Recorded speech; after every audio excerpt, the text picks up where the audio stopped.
역대상 6장 1절부터 30절입니다. 레위의 아들들은 게르손과 그앗과 무라리요, 그앗의 아들들은 아므람과 이스할과 헤브론과 우시엘이요.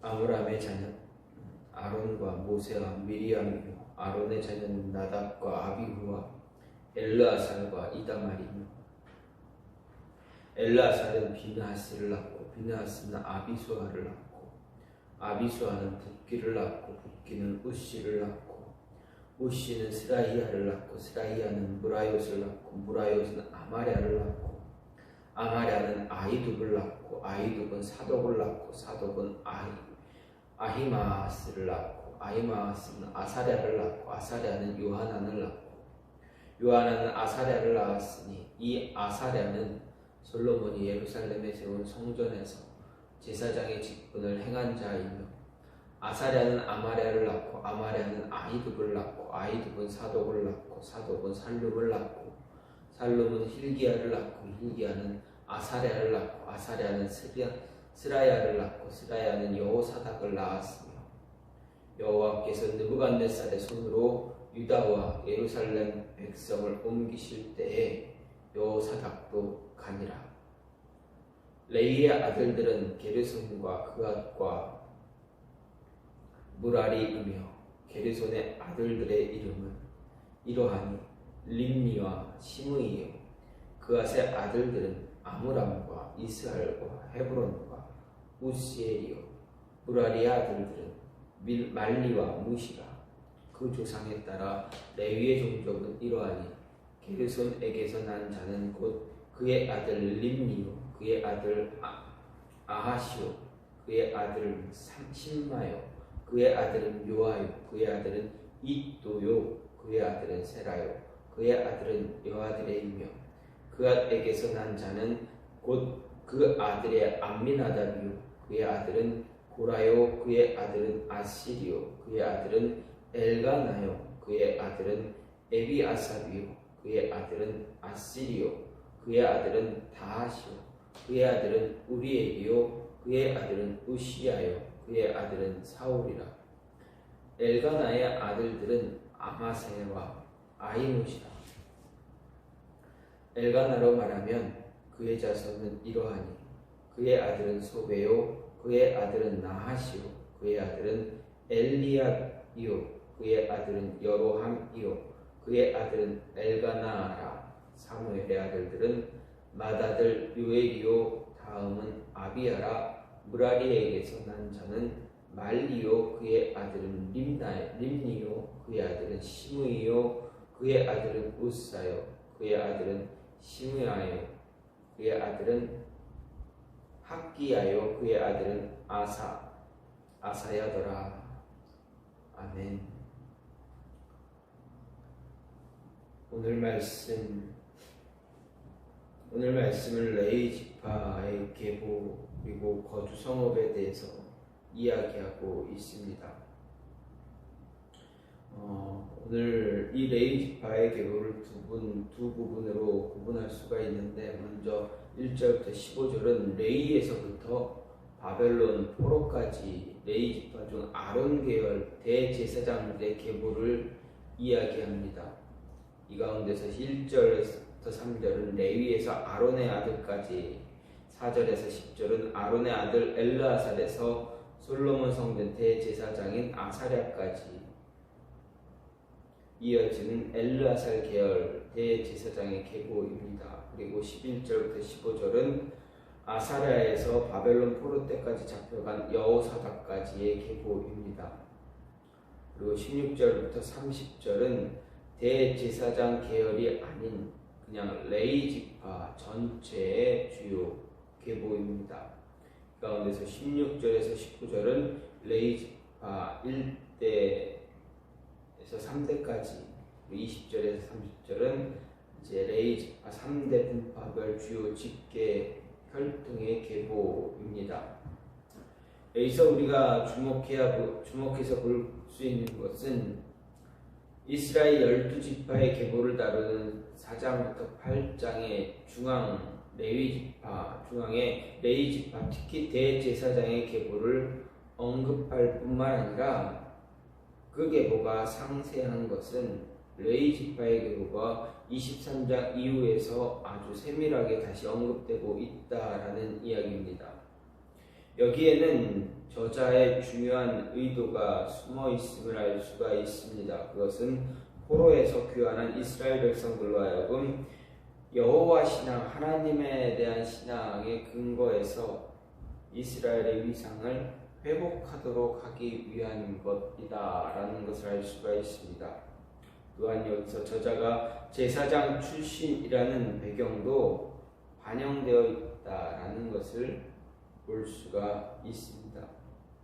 이런 모습에서 우리가 오늘 말씀을 통해서 레위지파의 계보를 통해서 생각해 볼 수 있는 것은 자녀를 주시는 것도 하나님의 깊은 뜻이 있다라는 것입니다.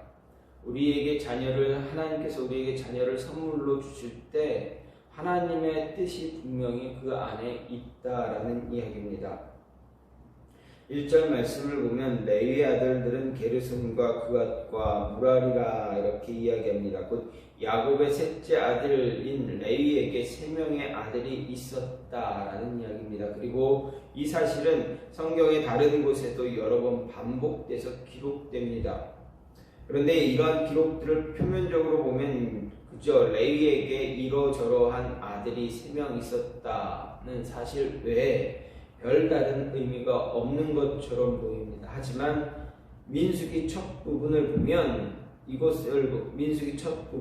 하나님께서 이스라엘 백성이 약속의 땅 가나안으로 나아감에 있어서 오합지졸처럼 마구마구 나아가도록 하지 않았다라는 것, 일정한 대형을 이루게 해서 나가게 했다라는 것입니다. 그리고 하나님께서는 이스라엘 백성들이 진을 칠 때 이스라엘의 중심에 성막을 두시고 이를 레위지파로 하여금 지키도록 하셨는데 문이 있는 가장 중요한 동쪽에 레위 자손을 두었다.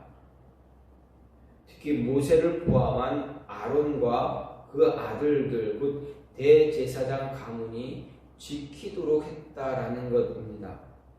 그리고 그 외에 서쪽, 남쪽, 북쪽은 오늘 말씀에서 언급된 레위의 3 아들의 가족들이 지키게 하셨다라는 이야기입니다. 각각 그들이 관리하고 책임져야 할 성막에 대한 일들을 할당하셨다는 이야기입니다. 때문에 만약 레위에게 아들이 3명이 아니라 1명이나 2명 혹은 반대로 5, 6명이 있었다면, 그 이상이 있었다면 이러한 업무 분담을 하는데 많은 어려움이 있었을지도 모릅니다.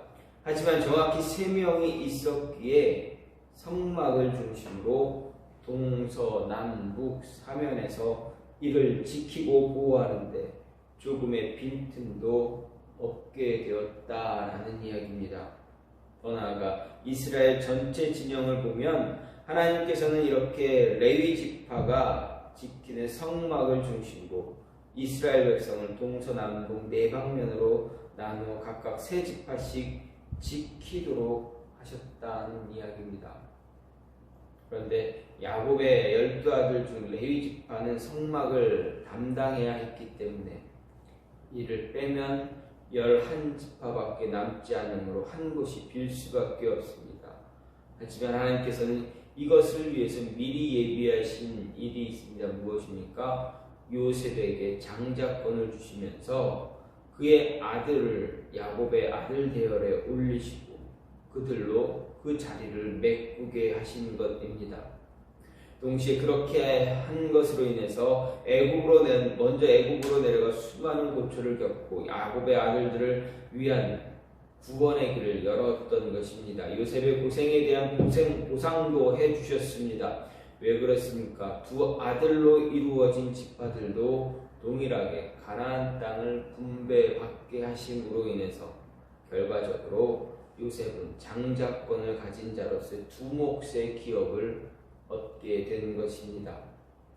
따라서 이것을 보게 되면 하나님께서 레위와 요셉에게 각각 3 아들과 2 아들을 주신 것 우연이 아니다라는 것입니다.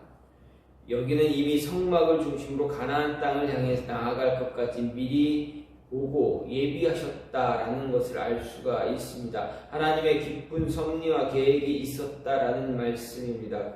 그래서 옛사람들은 이런 하늘의 기쁜 섭리를 가리켜 흔히 영원경영이라 부르기도 했습니다. 그래서 생각하면 사도 바울이 인류 전체의 구원을 위한 하나님의 섭리를 묵상하며 자신도 모르게 깊도다 하나님의 지혜와 지식에 부요하며 그의 판단은 측량치 못할 것이며 그의 길은 찾지 못할 것이로다 라고 찬양했던 것을 우리는 알 수가 있게 됩니다.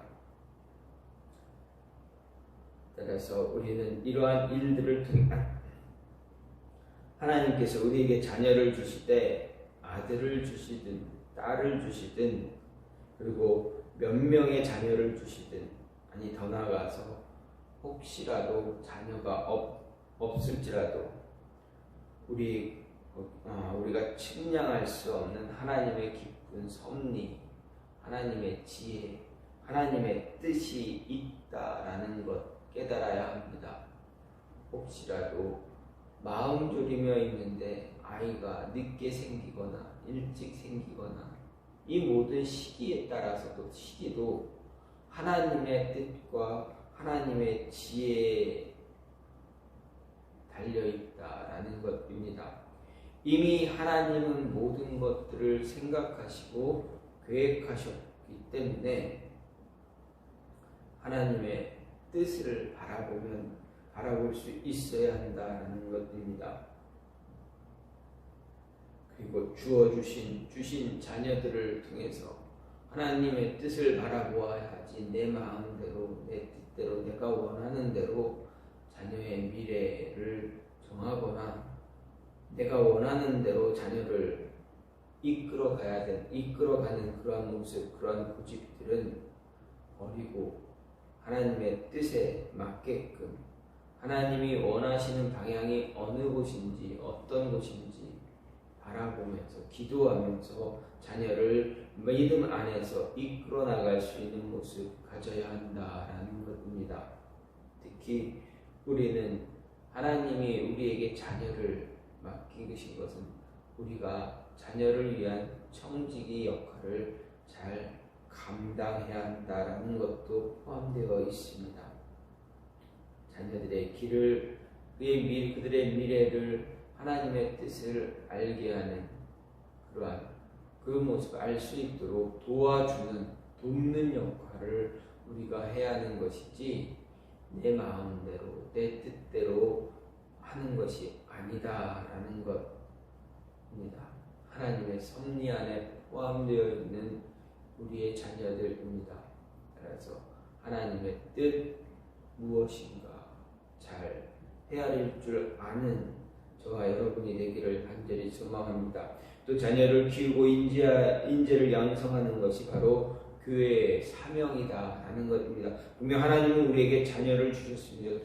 그 자녀를 어떻게 키울 것인가, 어떻게 바로 세워줄 것인가, 이것이 바로 우리의 목표다, 우리의 사명이다라는 것입니다. 2절 3절을 보면 아므람이 등장합니다. 그의 자녀는 아론과 모세와 미리암이라 이야기합니다. 그리고 이것에 대해서 출애굽기 6장 20절의 기록을 보면 그는 그의 아비의 누이 요게벳을 아내로 맞아 이들을 낳았음을 알 수가 있습니다.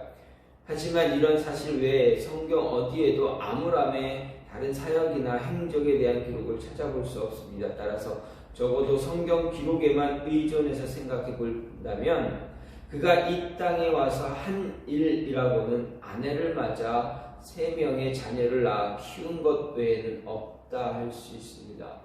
때문에 우리는 아므람이라는 인물에 대해 과소평가하기 쉽습니다. 하지만 그렇지 않다라는 것을 알아야 합니다. 왜 그러냐 하면 이 사실을 생각하기에 다시 출애굽기로 돌아가면 출애굽기 기록에 의하면 아므람이 살던 시기 히브리인들에게는 그야말로 처참하고 고통스러운 시기입니다. 왜 그렇습니까? 당시 애국의 통치자가 히브리인들에게 적대감, 증오심을 품은 자입니다. 히브리인들의 인구 증가를 막기 위해서 엄청난 고역과 함께 태어난 아이들 중 여자아이만 살려두고 남자아이는 모두 죽이라 명했기 때문입니다. 즉 오늘날로 말하면 일종의 인종차별입니다. 인종 청소와 유사한 정책을 폈던 것입니다. 즉 한 민족을 말살하기 위한 그러한 정책입니다. 따라서 이런 상황에서 아므람과 그의 아내 요게벳이 세 자녀를 낳고 키운다는 것, 정말 말로 할 수 없는 고통의 과정이었을지도 모릅니다. 아니, 그런 과정이었습니다. 그래서 성경 기록을 보면 아론의 양육 과정은 알 수 없지만 모세의 경우 그토록 준수하고 아름다운 아들을 낳았음에도 불구하고 석 달이 지나자 더 키울 수 없어 갈대상자를 만들어 나일강에 띄어보내야만 했습니다. 당시 그들의 아픔과 고통, 더 이상 말로 설명할 수가 없는 모습입니다. 3달도 안 된 자신의 아이를, 그것도 산채로 강물에 띄어보내야만 한다라는 것, 여러분 상상할 수가 있겠습니까? 그들은 결국 모든 것을 하나님께 맡겼습니다. 아이를 강물에 띄어보냈고 하나님께서는 섭리를 통해서 모세를 바로의 궁중으로 보내셨습니다. 또 아론과 미리암에 대해서 기록이 없지만 아므람과 요게벳은 어려운 상황에서도 이들을 최선을 다해 키웠다라는 것입니다. 그 결과 이들 세 자녀는 하나님의 종이 되었고 이스라엘 백성을 애국으로부터 해방해서 가나안 땅으로 인도하는데 중추적인 역할을 했다는 것입니다. 세 자녀는 왕도 없고 제사장도 없던 그 시절에 각자 목자와 왕, 제사장, 선지자의 역할을 감당하고 어려운 일들을 수행해냈던 사람들입니다. 따라서 이를 보면 아므람은 그저 세 자녀를 낳고 키운 것 외에 아무것도 한 것이 아니라 자녀를 낳고 키움으로 이스라엘 백성의 구원을 위한 통로를 이어갔다라는 것입니다. 이것은 단순히 이어간 것이 아니라 믿음과 신앙 안에서 이어갔음을 볼 수가 있습니다. 믿음을 버리지 않고 신앙을 버리지 않고 자녀를 믿음 안에서 키워내고 하나님의 뜻 안에서 살아갈 수 있도록 인도했다라는 것, 청지기의 역할을 잘 감당했다라는 이야기입니다. 그렇다면 아므람에게서만 이런 모습을 발견하는 것이 아니라 저와 여러분의 삶에서도 이러한 모습이 나타나야 한다. 하나님이 선물로 주신 자녀, 그들의 미래를 위해서 청지기 역할을 감당하며 그들을 바르게 키우고 하나님 뜻 안에서 하나님의 섭리 안에서 키우면서 하나님이 원하시는 모습대로 이끌어갈 수 있는, 인도해 나갈 수 있는 모습, 하나님이 기뻐하는 자녀, 하나님이 사용하시는데 쓰시기에 합당한 모습으로 키우는 것, 그들을 돌보는 것, 이 또한 하나님께서 우리에게 주신 사명이다라는 것입니다. 이 사명 잘 감당하는 저와 여러분 돼서 우리의 자녀들이 주의 뜻을 위해서 하나님의 섭리에 따라 맡겨진 사명, 잘 맡겨진 하나님의 꿈과 비전들을 잘 감당할 수 있도록 인도할 수 있는, 그들을 위해서 기도하며 그들을 위해서 함께 애쓴 그런 모습이 있어야겠다라는 것입니다. 레위 지파의 계보를 보면서 이런 모습을 생각할 수가 있습니다. 하나님의 뜻 안에서 우리의 자녀들을 허락하시고 선물로 보내주신다. 그 뜻을 잘 감당할 줄 아는 모습이 우리 안에 있어야 한다. 우리의 자녀들을 잘 믿음 안에서 하나님의 뜻 안에서 바르게 키우고 세우는 것, 그것 또한 우리에게 주어진 사명이다라는 것. 내 욕심대로 내 마음대로 자녀들을 키우는 것이 아니라 하나님의 뜻 안에서 하나님의 기뻐하는 그 모습 안에서 자녀들을 인도하고 키우며 믿음 안에서 자라날 수 있도록 성장할 수 있도록, 그래서 하나님의 뜻을 이루어갈 수 있는 자녀가 될 수 있도록 이끌어가는 것, 그것 또한 우리에게 주어진 사명임을 잊지 말아야 한다라는 것입니다. 저와 여러분의 삶에 이러한 모습이 이러한 생각이 늘 있어서 자녀를 마음대로 다루는 것이 아니라 하나님의 섭리 안에서 함께 주의 뜻을 이루어 나가는 모습 갖기를 간절히 소망합니다. 이 시간 기도하기로 원하는 것은, 하나님, 우리에게 자녀를 주신 것도 하나님의 뜻이고 하나님의 인도하심입니다. 자녀들 잘 이끌어갈 수 있도록 하나님의 뜻 안에서 우리의 자녀를 잘 이끌어갈 수 있도록 도움을 줄 수 있는 돕는 자의 역할을 잘 감당할 수 있게